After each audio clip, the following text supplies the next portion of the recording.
Allez,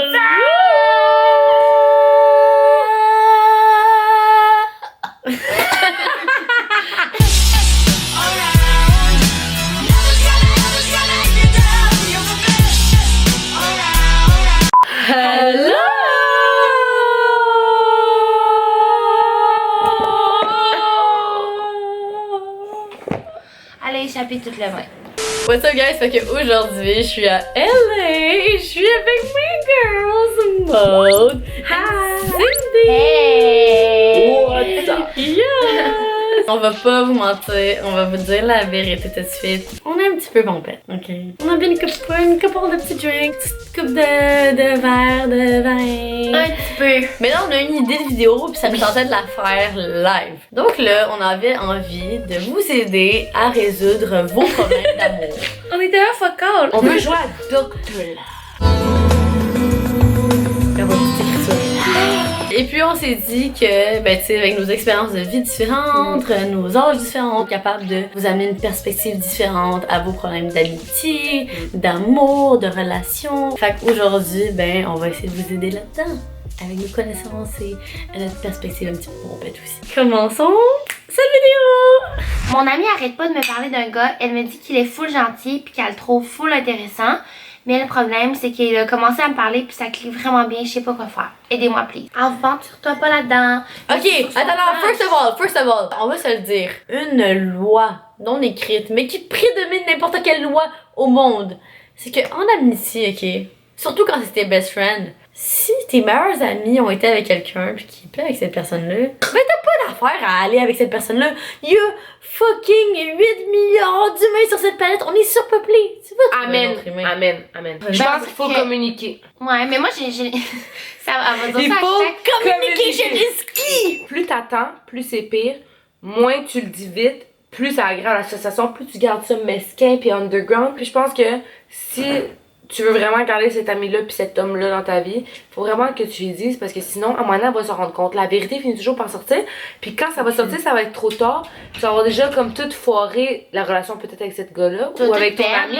Puis à la fin, c'est toi qui es perdante parce que tu as pris du temps à dire la vérité. Fait que moi, je pense vraiment qu'il faut juste que ça sorte le plus vite possible. Même si au début, c'est chiant, ça fait mal. Mais en long terme... Longtemps, tu vas le garder dans ta vie parce que, je veux dire, avec le temps, nous, c'est une des plus grandes leçons qu'on a apprises, c'est que les amitiés sont 100% basées sur l'honnêteté, sur la transparence et sur le fait de communiquer. Si tu communiques pas, ben, l'amitié va pas durer aussi longtemps. Elle est In the... Mais c'est du vin rouge, là. Faut mettre du sel. Premier lieu, là, tu sais, t'es pas supposé te mettre dans une situation où tu peux tomber en amour avec le crush. Mettons qu'on était célib, là, je vous parle d'un boy pendant genre je sais pas combien de temps, ben tu sais, vous allez pas faire exprès d'aller parler à ce boy-là. Fait que je dis pas qu'il est dans le tort, mais en même temps, faut pas se mettre dans ces situations-là. Faut pas faire exprès de se mettre dans une situation où tu sais que c'est pas correct à la base. Ouais, mais ce que je veux dire, c'est plus, tu sais, exemple que tu tombes en amour, ben là, ok, vas-y, go for it, mais si c'est juste un début, ça vaut pas la peine de défendre l'amitié pour ça. Prochaine question. J'ai la misère à me laisser aller avec les gars parce que j'ai un blocage, je me suis fait niaiser donc je me surprotège. Je revire de bord les bons gars vu que j'ai peur d'être vulnérable à nouveau. Moi, je pense que dans la vie, pour être honnête, même si on a beau essayer de se protéger de toute façon, la vie c'est la vie puis il faut vivre des expériences. Des fois, tu peux arriver, ça va planter. T'as beau essayer de te protéger, ça va chier. Faut que tu l'aies vécu parce que évidemment, c'est fait pour arriver dans ta vie. C'est parce que ça va t'apporter des connaissances, ça va te permettre de grandir, ça va te permettre de rencontrer peut-être l'amour de ta vie. Puis si tu vis dans la peur d'essayer une nouvelle relation puis de faire confiance à quelqu'un, tu vas jamais grow. Tu vas jamais apprendre. Puis peut-être que non, ce sera pas l'homme de ta vie. Comme dans le message, la personne nous confie qu'elle a de la misère à sourire aux autres, elle a peur. Mais si tu vis toujours dans la peur, tu vivras juste jamais. Puis juste quelque chose de fucking important, mais comme, pensez plus que le second. Si t'es tout le temps en train de vivre une vie qui est comme ça dans un constant up de même, comment est-ce que tu veux apprendre? Tu vas toujours être comme ça, mais je veux dire, ça te prend les dents comme ça te prend les expériences moins agréables pour que tu puisses apprendre puis pour que tu puisses grow et que tu puisses evolve. Fait que c'est essentiel des expériences comme ça, plus désagréables, oui, mais qui vont te permettre de, au bout de la ligne, être plus ça. T'as l'air de dire que t'en as vécu comme plusieurs. Fait que moi, qu'est-ce que je ferais, c'est que je regarderais ces relations-là, qu'est-ce qu'ils ont eu comme en commun, qu'est-ce qui fait en sorte que ça n'a pas fonctionné, parce que là, oui, c'est eux qui ont été des mauvaises personnes, puis qu'est-ce que tu as fait comme action qui ont pu faire que ça a avancé dans la mauvaise direction. Tu sais, il y a un point tournant dans une fréquentation, en fait, où tu réalises que, ok, ça ira pas plus loin. Ben, avant d'aller plus loin, tu sais, comme essayer de couper ces relations-là. Puis, comme les filles ont dit, ben, être vulnérable, c'est un peu la clé aussi pour développer quelque chose. Moi, quand je vois quelqu'un de vulnérable envers moi, ben, j'ai envie de plus lui dire, j'ai envie de plus montrer une partie de moi-même. Ouais. Fait en fait, t'as pas le choix de passer par là. Puis c'est dur, l'amour aveugle, mais c'est comme ça que ça mène à un bel amour. Puis le jour que tu vas être vulnérable envers la bonne personne, tu vas être vraiment heureuse. Oh mon Dieu! Bitch, we Aïe, have to aïe. talk about this J'ai shit. envie de pleurer pour elle. Oh mon dieu, Ça nous a choqué. Attends, on va lire à votre. Ok. Ma meilleure amie a fréquenté mon ex dans mon dos et je l'ai découvert en les surprenant à coucher ensemble. Je sais vraiment pas quoi faire. Les deux First sont of all, ouais, Delete that bitch from les her deux life. sont dans ton- Delete. Premièrement, je me mets dans la perspective de la fille à qui ça arrive. Je me dis, ok, tu peux pas accepter d'avoir une meilleure amie qui te fait ça parce que ben, ta meilleure amie est censée être là pour toi. Non. all into it. Non, non. Mais en même temps, je sais que c'est un peu whack, tu sais, parce que là, c'est elle qui nous envoie le message. Mais mettons qu'on se met dans les pieds de sa meilleure amie. Imagine, non mais imagine t'es la meilleure amie, puis là tu fall in love avec un dude, puis ça donne que ce dude-là, c'est l'ex à ta meilleure Chris, il y a amie. 7 milliards Ouais, de mais il personnes y sur a un Terre. moment pour que tu fall in love avec le dude, là. Ben si tu te dis, ben c'est live, genre, il y a une connexion, genre. Qu'est-ce que tu fais? Oh mon Dieu. J'essaie d'amener les deux perspectives Ouais. juste parce que je Moi- sais que ce genre de problème arrive souvent. T'es des cours ensemble dans le lit, là, pis c'est toute une intimité, t'en parles. Je sais pas, c'est arrivé à une de mes amies que elle a comme découvert, genre par une photo, en tout cas, que sa meilleure amie avec qui elle a raconté toute sa rupture a été avec ce gars-là. C'est ta meilleure amie qui t'écoute dans tes problèmes pendant ta rupture, puis après C'est tu la vraiment vois bizarre. avec lui, genre. Qu'est-ce Hey, que c'est tu une peux dire, meilleure tout amie, que, là. Ben, Il y a une différence entre une connaissance. Moi, je pense que dans la vie, tu sais, si ça te fait vraiment de la peine, pis c'est ta meilleure amie, je me rada depuis le début, mais dis-y! Pis si tu veux la regarder, ben tu regarderas sa réaction, pis si tu vois qu'elle s'en crisse, ben fuck you, t'es pas ma meilleure amie pour Non, vrai, ça. là. C'est mieux d'être tout seul qu'être mal accompagné. Just saying. Sure. Ok, donc la prochaine question, le prochain problème de couple est si j'aime mon meilleur ami puis j'ose pas lui dire, je fais quoi? Send help, ça fait comme 2 ans que je lui cache. En même temps, c'est normal, elle veut pas perdre son amitié avec. C'est très difficile parce Très que touché. c'est ça. On va se le dire, c'est très touché. Avez-vous déjà connu une expérience comme ça? Oui, moi oui. Toi, à la base, toi pis ton chum, vous étiez des best friends. Comment est-ce que t'as, genre, amené ça au niveau après? Parce que, tu sais, je veux pas, c'est ça la question de la fille. Moi, tu passes du friendzone à une vraie relation. Moi, je pense vraiment qu'une vraie amitié, même si ça se passe, ça va jamais se briser. Moi, dans mon cas, ça fait 7 ans que j'étais avec mon copain, puis c'était mon meilleur ami, je le connais depuis j'ai 12 ans. C'est fou. Puis, j'ai fait des petits signaux, puis j'ai senti qu'il était réceptif à plus. C'est là que j'ai vu que je me suis sentie à l'aise. Fait que je faisais des petits calls, tu sais, je disais, hey, ce serait le fun qu'on fasse quelque chose juste nous deux. Mais c'est ça, il s'en doutait un peu. Il s'en doutait un peu. Le point tournant dans notre relation, c'est vraiment que on s'est parlé. Les deux, on avait le même feeling, puis ça a été réciproque. Puis si ça avait pas été réciproque, j'aurais quand même Gabriel dans ma vie, parce que Gabriel, c'est mon copain, puis c'est mon meilleur ami. Même si ça avait pas marché, j'aurais été capable de passer par-dessus. Fait qu'à la base, si en ce moment t'es dans une situation comme ça, que genre un peu stuck, best friend, mais t'as un peu des sentiments, mais il faut que tu tentes le terrain. À la base, je veux dire, il faut vraiment communiquer, faut transmettre ses intentions, transmettre qu'est-ce que tu veux faire parce que sinon, ben l'autre personne va tout simplement pas savoir. Puis c'est ça souvent qui fait en sorte qu'il y a une relation fuck up. Oui. C'est que tu sais pas qu'est-ce qui se passe, puis c'est juste comme, la personne est dans, la personne est pas dans, non. Selon moi, les meilleures relations amoureuses, c'est toujours quand ça commence d'une relation comme Amicale. très très forte Ah, amicale, oui. tu sais. Faut qu'à la base, tu sois best friend avec cette Ouais. personne. Fait que juste si en ce moment, t'es best friend avec cette personne-là, tu commences déjà tellement dans une bonne base de relation amoureuse. Mais il faut pas avoir peur de dire à la personne. Puis au pire, si ça chie, puis il est comme vraiment pas down, ben t'en ris, t'en fais une joke. Pendant un mois, c'est un peu malaise. Ouais. Après, ça passe. On voit ça plus gros qu'on sait, mais il va pas te perdre pour ça. Tu vas juste dire, gars, écoute, si jamais tu sais pas réciproque, c'est pas grave. On tourne la page, on se donne un hug, on passe à autre chose. Puis c'est important de dire à l'autre que genre, même s'il ressent pas ce que tu ressens, que toi ça va rien changer, tu vas être chill, à un moment donné tu vas move on, t'es a big girl, tu vas être capable de tough it up puis de passer à autre chose parce que c'est sûr que là c'est lui, le gars il perçoit que tu sais t'es pas capable de passer à autre chose, il va se sentir comme fuck, tu sais, après on va passer à autre chose. Tu sais, t'es pas perdante là-dedans, là. Tout le monde pense que tu vas perdre ton meilleur ami, mais ça dépend juste de la façon que t'abordes le sujet, je pense. La jalousie. C'est non. Ça n'a pas lieu d'être dans la vie en général. Il y a une différence entre jalousie puis territoriale. Ces temps-ci, je sens que j'ai zéro skills sociaux, mais comme vraiment à zéro. Habituellement, je suis le genre de personne rayonnante et attirante. Mais je sais pas trop ce que j'ai, je suis juste malaisante. Je suis capable du small talk, je veux parler de vraies choses, mais on dirait que c'est difficile d'atteindre le monde. Des personnes ont juste pas cet intérêt. C'est pourquoi je me retrouve seule au cégep. Youhou, what do I do? Oh my god. Mais je comprends tellement. Ouais, je relate tellement, je relate tellement. Allez-y, chacun votre tour. Ok. Et ces personnes-là avec qui t'as souvent du small talk, chances are que ces personnes-là, c'est juste que tu connectes pas plus qu'il faut avec eux. Puis tu penses que c'est juste ça parce que en ce moment dans ton entourage c'est sûrement juste ça parce qu'avec l'école, veux pas, ben t'es imposé de devoir constamment chiller avec ces personnes-là que t'as pas plus de liens qu'il faut avec eux. Tu choisis pas que ces personnes-là sont dans la même classe que toi. Tu sais, veux pas, il faut quand même que tu travailles avec quelques personnes dans ta classe. Fait que là, à partir de là, c'est sûr qu'avec ces personnes-là, avec qui t'as pas nécessairement 100% d'affinité, c'est beaucoup plus difficile d'avoir des conversations plus profondes que tu peux rechercher parce que c'est pas des personnes que t'as nécessairement choisi d'avoir 100% dans ta vie, tu sais. Je trouve que plus les années avancent, plus t'es capable de développer sur, justement, pas uniquement du small talk. Quand t'es plus jeune, c'est plus facile de faire ça parce que tout le monde essaie de se trouver un peu. Mais en vieillissant, t'apprends à te connaître toi-même. T'apprends à te connaître avec quel genre de personnes tu vas être entouré. Puis tu sais, c'est avec ce genre de personnes-là que tu t'entoures puis que tu finis par avoir des belles discussions et à grandir et tout ça. À te lire, c'est un peu comme dans le syndrome de l'imposteur, tu sais. Juste l'impression que t'es au cégep présentement puis que tu te sens comme ça. C'est juste que au lieu d'avoir du small talk avec des personnes, t'as juste envie de pas avoir de talk du tout. Puis dans le texte, tu te dis comme toi-même que t'as des mauvais skills de social skills. Ouais, social skills. Quand en fond, c'est pas ta faute. C'est juste que, comme tu dis, à connecter pas avec ces gens-là. Qui est pas nécessairement propice à ça. T'sais, si toi, t'as certains sujets, certaines choses qui te passionnent dans la vie, ben tu sais, intéresse-toi plus à ça. Puis c'est sûr que tu vas réussir à genre plus rencontrer des personnes au travers de tout ça.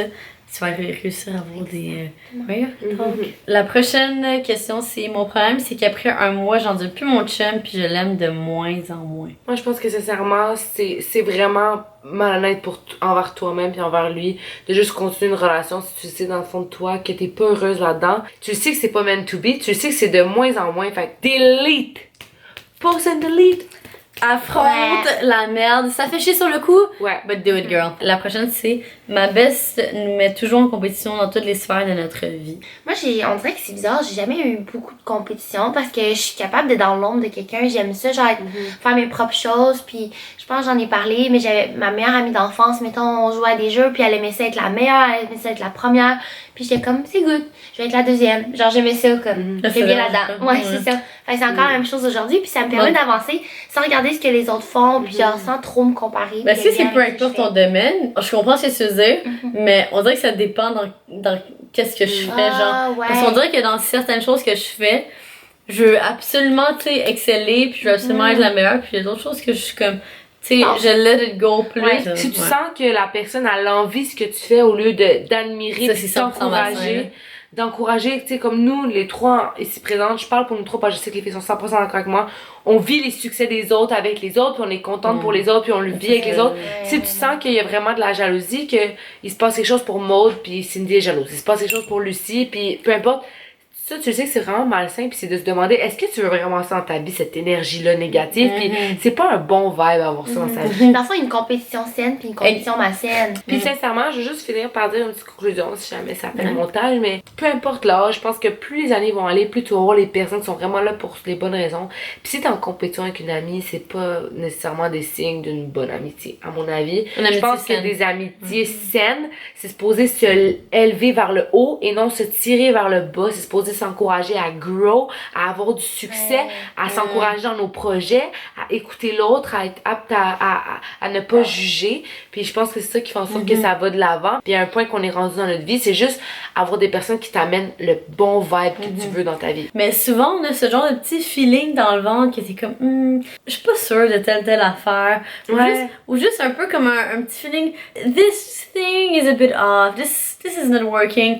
Mais il faut tellement faire confiance à son instinct. Puis ça, je veux dire, je veux pas me mettre à comme tout essayer de parler d'un livre ou whatever, mais j'ai lu un livre récemment qui expliquait scientifiquement le gut feeling, le feeling que t'as dans l'estomac, dans le ventre, parce que t'as des signes nerveux dans l'estomac qui te permettent de ressentir des émotions dans ton estomac. C'est exactement pour ça que tu ressens des émotions-là, que tu te dis ça marche pas, telle autre chose ça marche pas. Puis je trouve qu'avec les amitiés de même, de jalousie ou peu importe, tu le sens un peu. Ouais. Tu sais, comme sur le coup, t'essaies tout le temps de dire c'est mon ami, mais c'est un peu bizarre ça. Puis t'essaies de le consoler, mais t'as toujours ce petit feeling-là. Ben souvent, faut que tu as ce feeling-là. Ouais. Prochaine question. Bon, je t'explique. J'ai un meilleur ami sur lequel je tripe dessus depuis 4 ans. Je suis un gars, puis lui aussi. Moi, je suis affirmée en tant qu'homosexuel, par contre, lui, hétérosexuel. Le problème, c'est qu'il me donne plein de signes affectueux qui amènent plusieurs doutes à son égard. J'ai essayé de m'éloigner de lui, mais on finit toujours par se revoir comme si on s'est dû pour avoir de quoi. Devrais essayer le premier move. Wow. C'est bizarre parce que je peux pas être dans cette situation-là parce que je suis hétérosexuelle, mais en même temps, c'est drôle parce que récemment, j'ai des talks avec un de mes amis homosexuels. Moi, ce que mon ami homosexuel me dit, puis ça doit être différent pour tout le monde, fait que c'est pas coulé dans le béton, ben c'est que qu'est-ce qui a fait en sorte que lui, ça l'a aidé à faire ça coming out, c'est qu'il y a quelqu'un qui l'a quand même aidé là-dedans. Tu sais, t'es mêlé. Genre, même si le monde si te tu dit veux avoir autour de toi, tu dois être homosexuel, t'es comme, mais je sais pas vers quoi je suis attirée.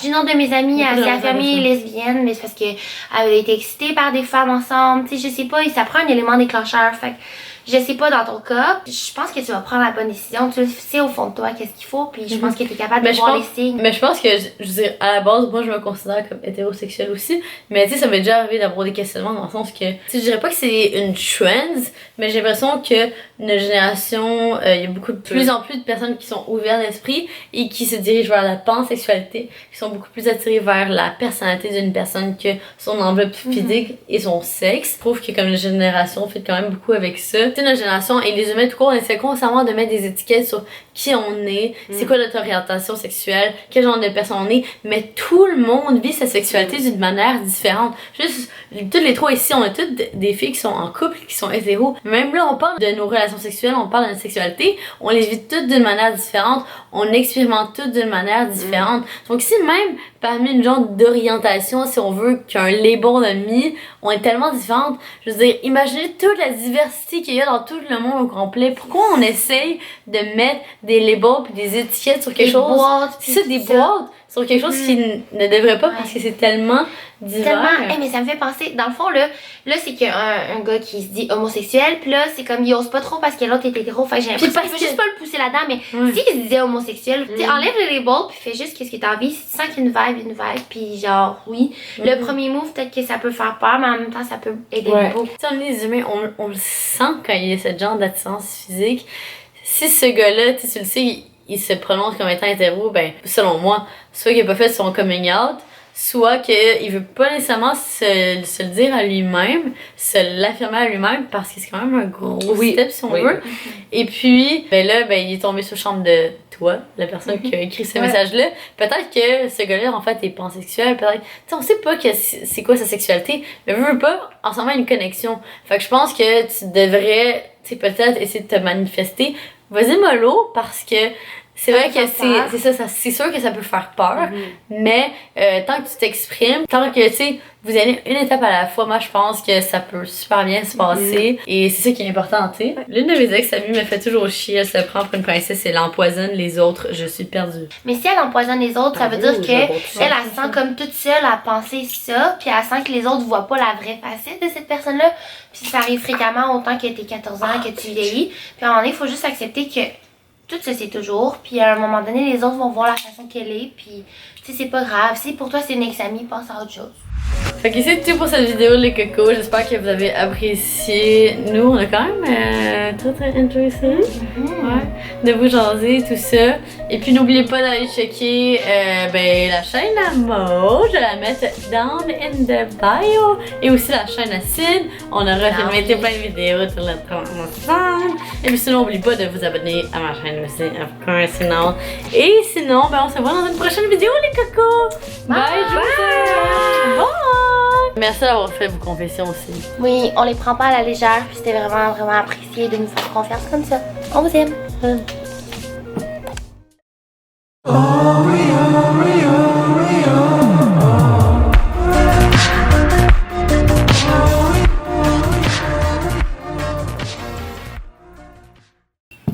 Je veux juste finir ça pour pas faire de dégâts. What a good idea. On ne pas faire les dégâts a.k.a. chug le verre au complet. On va répondre à vos questions en un mot, uniquement. Dans 3, 2, 1. Pénis! Ah! Vagin? Fallait répondre. Ta gueule! Je te jure, ce chien-là a vécu dans un humain dans cette vie. Ouais, moi je pense que ce chien-là a genre un chakra possédé. Je te jure, j'ai jamais vu un chien me regarder de même.